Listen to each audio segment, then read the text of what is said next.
YTN 라디오 이동희 뉴스 정면승부 2부 시작하겠습니다.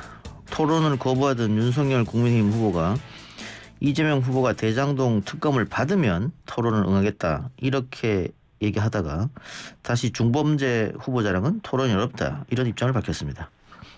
민주당 입장이 궁금한데요. 더불어민주당 선대위 방송토론 콘텐츠 단장 맡고 있으면서 윤석열 일가 부정부패 국민검증특위위원장 맡고 있는 박주민 의원 전화 연결합니다. 박 의원님 안녕하십니까? 예, 안녕하십니까? 예, 방금 제가 이야기 드렸습니다만 윤석열 후보가 이재명 후보와의 토론에 대장동 특검이란 조건을 걸더니 다시 중범죄 후보자와는 토론이 어렵다 이렇게 얘기했습니다. 어떻게 보고 계시는지요? 사실 이제 일요일쯤에 방송됐던 유튜브 채널에서는 토론은 이제 싸움만 할 뿐이다, 무용하다 이렇게 예. 무용론을 펼치다가요. 예. 어제쯤에는 이제 대장동 특검을 받아라라는 조건을 걸었고 또 오늘은 방금 말씀하신 것처럼 할 수 없다 이렇게 얘기를 하고 있거든요. 그래서 예. 저희들이 봤을 때는 계속해서 말이 바뀌면서 어찌됐든 토론은 안 하려고 하는 것 아닌가 이렇게 보고 있습니다. 그 토론을 회피한 이유가 혹시 토론을 하게 되면 자질론에서 문제가 드러날까 봐 피하는 것이다 이렇게 판단하고 계시는지요? 글쎄요, 뭐 명확하게 저희들도 파악하기는 어려운데요. 토론에 좀 혹시나 자신 없어 하는 것 아닌가, 준비가 덜 된 것 아닌가 정도로 추측은 하고 있습니다. 예. 지금 법정 토론은 선관위 주최 3회가 예정돼 있지 않습니까? 예, 3회 이상인데 이제 3회만 하는 것으로 예. 일단 얘기가 되고 있습니다. 그 뭐 다른 뭐 방송국 토론이나 언론사 주최 토론은 하지 않겠다 이 생각인데 네. 이 그 선관위 토론 3회 이상도 안 나가면은 혹시 무슨 제재가 있나요? 그 선관위의 공직선거법에 따라서 선관위가 3회 이상 하기로 되어 있어서 예. 보니까 이제 박근혜 씨도 대통령 선거 나왔을 때 3회는 했더라고요. 예. 그래서 아무래도 3회는 할 것 같고요. 그 경우를 제외하고는 한 대부분 다 6, 7번씩 했던 것 같습니다. 예. 그러니까 지금 민주당에서 법정 토론을 7회로 확대하는 방안을 추진하겠다 이렇게 밝혔는데 이게 법을 바꾼다고 하더라도 이번 선거에는 적용이 되기 좀 어렵지 않을까요? 어떻게 보세요? 사실 이제 법을 개정하게 되면 저는 가능할 거로 보고 있는 게 이게 예. 무슨 헌법에서 금지하고 있는 소급 금지호에 해당되는 사안이 아니거든요. 예. 그렇기 때문에 뭐 법을 개정하면 저는 가능할 거라고 보는데 다만 선거 관련된 룰을 변경할 때는 그동안 대부분이 여야가 합의해서 바꿔왔던 게 사실입니다. 그래서 예. 야당에서 이제 응하지 않는다면 이걸 이렇게 밀어붙이는 부분은 어떨지 이런 아하. 고민이 좀 있는 거죠. 예. 그 밀어붙이는 건 민주당이 당연히 부담이 될 수밖에 없겠네요. 그 부분에 있어서는. 네, 예. 네. 알겠습니다. 물론 저희가 좀 하자라고 강하게 밀어붙이면 반대할 명분은 없을 것 같긴 합니다. 예. 자, 좀 지켜보기로 하고요. 윤석열 후보 부인 김건희 씨가 대국민 사과한 다음 날 윤석열 후보가 대장동을 찾아서 이 후보에 대한 공세를 펼쳤고 국민의힘 의원들은 이 후보의 아들 대학교 진학에 문제가 있는 거 아니냐 이런 이야기를 또 했던데 국면 전환, 프레임 전환을 시도하려는 것 같다 이런 이야기들이 많습니다. 동의하시는지요? 예, 사실 저희들이 좀 그렇게 보는 측면이 있습니다. 예. 특히 이제 이재명 후보의 아들 관련된 의혹 제기는 사실관계에서도 상당히 틀린 걸 가지고 지금 의혹 제기를 하고 있고, 그러니까 예. 매우 급하게 의혹 제기를 했다 이런 느낌을 받을 수밖에 없는 거고요. 예. 그다음에 갑자기 이제 대장동을 방문한 것 이런 것들도 좀 맥락이 좀 없어서 저희들이 봤을 때는 국면 전환용 아닌가 이렇게 보고 있습니다.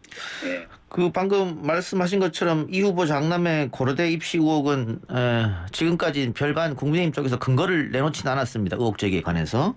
네. 다만 이 후보 부인 김혜경 씨를 5급 사무관 수행비서로 채용한 일과 관련해서 대검에 국민의힘이 고발했더라고요. 여기에는 입장은 네. 어떻습니까? 거기에 대해서도 저희들이 이제 선대위 차원에서 입장을 냈습니다. 예. 경기도가 하는 행사에 두세 번 정도 참여한 상태에서 그 경기도에 있는 그 부서에 도움을 받은 것일 뿐이지 뭐 5급을 따로 채용했다거나 그런 건 아니다라는 입장을 냈기 때문에 그걸 좀 참고하시면 될 것 같습니다. 예. 그럼 뭐 법적으로나 도덕적으로는 전혀 문제 없다 이 말씀입니까? 네, 맞습니다. 예. 김건희 씨가 사과하고 나서 그걸로 일단락이 될까요? 어떻게 보세요? 아닙니다. 뭐 사과 자체도 사실 그 진정성이 있었느냐를 가지고 계속 이야기가 되고 있지 않습니까? 예. 본인은 사과를 했다지만 선대위에서 뿌린 그러니까 배포한 해명 자료는 사실 잘못이 없다 이렇게 돼 있었던 것이거든요. 그래서 예. 결과적으로 종합해 보면은 잘못한 게 없는데 그냥 사과를 한 셈이 돼버렸고. 그리고 지금 보도된 걸 봐서는 이제 논문 표절이라든지 새로운 일도 계속 나오고 있거든요. 예.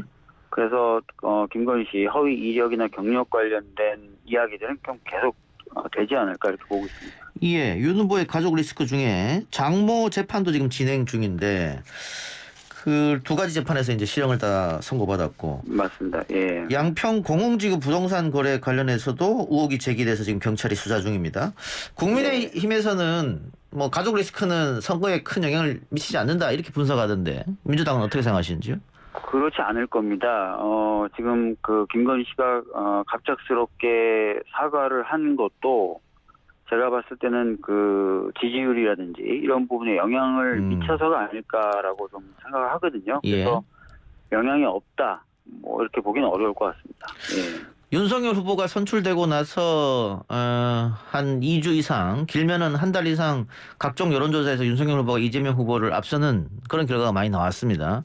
근데 최근 들어서 많은 여론조사에서 이재명 후보가 역전하는 그런 모습을 보이고 있거든요. 네네네. 그 당 입장에서는 고무적일 것 같습니다.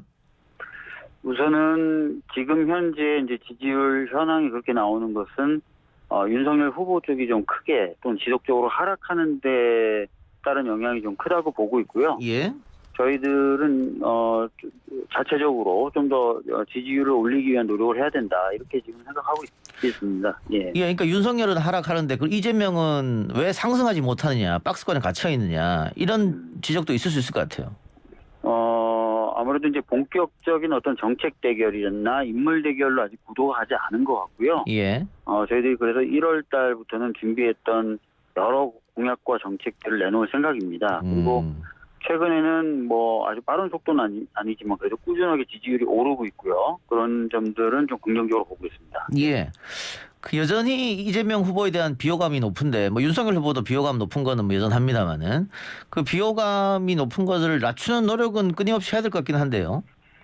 뭐 가장 중요한 건 이제 겸손한 태도를 계속 보이고 가지는 것일 거고요. 예. 그리고 미래를 위해서 충분히 준비돼 있다. 그리고 정책이나 비전 같은 내용도 충분히 가지고 있다라는 것들을 저희들이 계속 보여드리는 수밖에 없을 것 같고 그렇게 할 계획입니다. 예. 윤석열 후보의 뭐 이딴 실언들 그리고 가족 리스크 등등으로 인해서 윤석열 후보 지지율이 많이 떨어졌고 어쨌든 지금은 뭐 소위 말하는 골든 크로스가 이루어졌다. 아마 캠프는 그렇게 판단할 것 같은데 이 상황에서 지금 국민의힘 당내 내분이 조금 심각하게 흘러가는 모양새거든요. 네. 뭐 구도로 왔을 때는 그러면 나쁘지 않은 거 아니냐. 아무래도 뭐 상대방이 그 분열되고 내용을 겪으면 선거에 있어서는 뭐 나쁘다고 보기는 어렵겠죠. 네. 민주당은 어떻습니까? 이낙연 전 대표가 확실히 이재명 후보를 밀어주는 겁니까? 네, 뭐 이미 이제 그 선대위에 합류해 계셨고요. 이제 본격적인 활동도 같이 하시기로 했기 때문에 계속해서 과학적인 결합들 그리고 그 결과물들 보여드릴 수 있을 것 같습니다. 열린민주당과 합당 선언했는데 이것은 시너지 효과가 있을까요? 저는 뭐 충분히 좋은 효과를 가져올 거라고 봅니다. 특히 열린민주당의 당원과 그 지지자분들은 굉장히 활동성이 뛰어나신 분들이고 열정적인 분들이시거든요. 예. 그분들이 자발적으로 그리고 능동적으로 여러 가지 활동을 해주신다면 저는 많은 도움을 받을 수 있을 것이다 이렇게 보고 있습니다. 근데 뭐 지지층 결집에는 뭐 유리하게 작용할 수도 있겠습니다만 그 중도나 일반 민주당을 지지하지 않는 국민들이 봤을 때는 어차피 뿌리도 같고 언젠가는 합칠 정당이었기 때문에 시너지 효과가 있을 수 없다 이렇게 판단하는 분들이 계실 것 같아요. 그러니까 합당한다는 것 자체로 무슨 컨벤션 효과가 발생하거나 이러지는 않을 텐데요. 예. 아까도 말씀드렸던 대로 이 열린민주당의 당원분들이나 지지자분들은 굉장히 이제 능동적이고 활동적이신 분들이어서 이후에 이분들이 이제 여러 좋은 활동들을 하실 거라고 저희들은 생각을 하는 거죠. 그 이 와중에 송영길 대표가 안철수, 김동연 후보를 언급했거든요. 이 연대 가능성도 시사했는데 이 부분은 당 대표의 독자적인 생각인가요? 저희가 당내에서 이제 뭐 안철수 후보나 이런 분들에 대해서 공개적으로 뭘 어떻게 같이 해보자 이런 얘기들을 나눈 기억은 없습니다. 예. 네, 그래서 아마 적어도 안철수 후보 정도에 대해서는 송영길 대표님의 좀 독자적인 생각이 아니었을까 이렇게 생각이 좀 들고요. 예. 그런데 그 송 대표가 기존에 언론에 인터뷰한 거 보면 김동연 후보하고도 계속 뭐 통화도 하고 접촉도 하고 있다 이런 이야기는 했었거든요. 김동연 후보의 경우에는 좀 예. 다를 수 있다고 생각합니다. 예. 그러니까 문재인 정부에서 경제부총리까지 하셨던 분이고, 야당으로 갈 수 있었음에도 불구하고 안 가셨던 분도 있고요. 그래서 여러 가지 연대 가능성은 다른 후보들에 비해서 상대적으로 높다 이렇게 볼 수 있을 것 같습니다. 예. 그건 뭐 좀 지켜봐야 될 것 같고요. 그 열린민주당과 합당하면서 지지층의 결집이 아마 있을 것이다 이런 분석을 했는데 반대로 박근혜 전 대통령 사면 이후로 지지층 이탈을 우려하는 목소리 있는 것 같아요. 아무래도 이제 박근혜 전 대통령 박근혜 씨에 대한 사면이 우리 당 지지자분들에게 부정적인 영향도 있을 수 있다고 생각합니다. 저도 좀 답답하고 안타깝고 그러니까요. 그러나 예. 일단은 뭐 대통령님이 좀 결단을 하신 부분이 있고 하니까 그 부분을 또 잘 헤아려 주시지 않을까 이런 생각도 듭니다. 예. 지금 의원님께서 윤석열 일가 부정부패 국민검증 특위위원장 맡고 있는데 네. 그 아직도 여전히 제보라든가 이런 게 많이 들어옵니까? 네, 사실 뭐 계속 이야기 들어오고 있습니다. 근데 참 답답한 게 저희가 들어온 제보들을 검증하려면 자료들을 확보해서 그것을 비교하고 검증해야 되는데요. 예. 자료를 얻는 게 참 어렵습니다. 어허. 그래서 참 저희들이 어려움을 많이 겪고 있는데요. 제보나 이런 것들은 계속 들어오고 있습니다. 알겠습니다. 의원님 오늘 인터뷰 여기서 마무리하겠습니다. 고맙습니다. 네, 감사합니다. 지금까지 더불어민주당 박주민 의원이었습니다.